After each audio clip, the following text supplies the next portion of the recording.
वञणो आ अमुरी अल्लाह साईं जो मिठा सभु कंहिंखे मञणो आ अमुरी अल्लाह साईं जो मिठा सभु कंहिंखे मञणो आ लॾेरा शाहे तो घर हज़ारे जल खे हानो कर लॾेरा शाहे तो घर लॾेरा शाहे तो घर हज़ारे जल खे हानो कर हज़ारे जल खे हानो कर सुता वञी खाक जे अंदरि सिघो तोखे बि सुम्हणो आ अदामू में न तयारी करे मरी कॾहिं वञणो आ मरी कॾहिं वञणो आ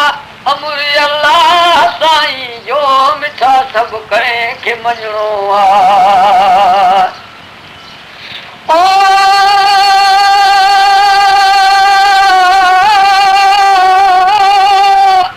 मारियूं महला ते बंगला छॾे वेंदई ते गहला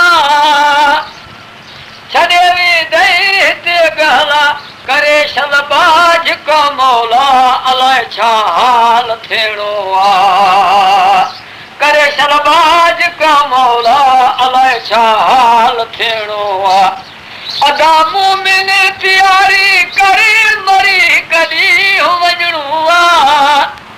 मरी कॾहिं वञणो आ अमुरी अल्लाह साईं जो मिठा सभु कंहिंखे मञणो आ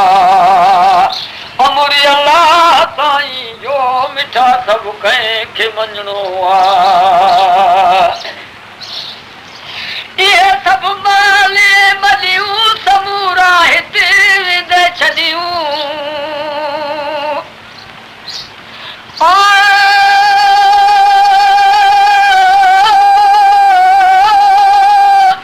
इहे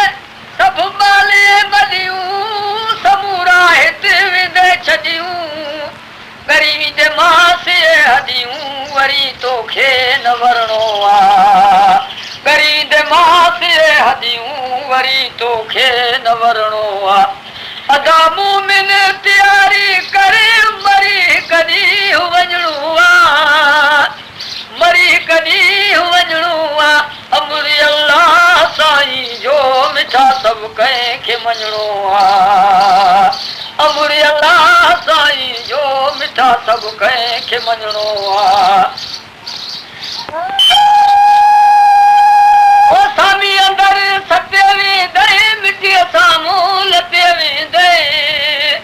मिटीअ सां मुंहुं लटे वेंदे करे तोखे फिटी वेंदे उते कई साल रहणो आ करे तोखे फिटी वेंदे उते कई साल रहणो आ अदामू में तयारी करे मरी कॾहिं वञणो आ मरी कॾहिं वञणो आ अमुरी अल्लाह साईं जो मिठा सभु कंहिंखे मञणो आ अमुरी अल्लाह साईं जो मिठा सभु कंहिंखे मञणो आ सनाउला जतोई तूं रिझाइज रब खे रोई तूं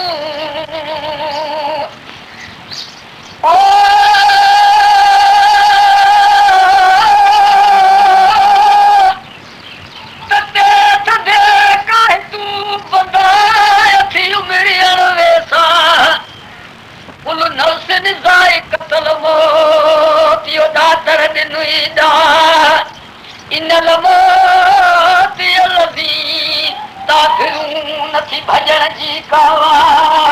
ओ जन रद कयो वारा मुठा से मसरूर चोई ओ सनाउला जतोई तूं रिझाइज रब खे रोई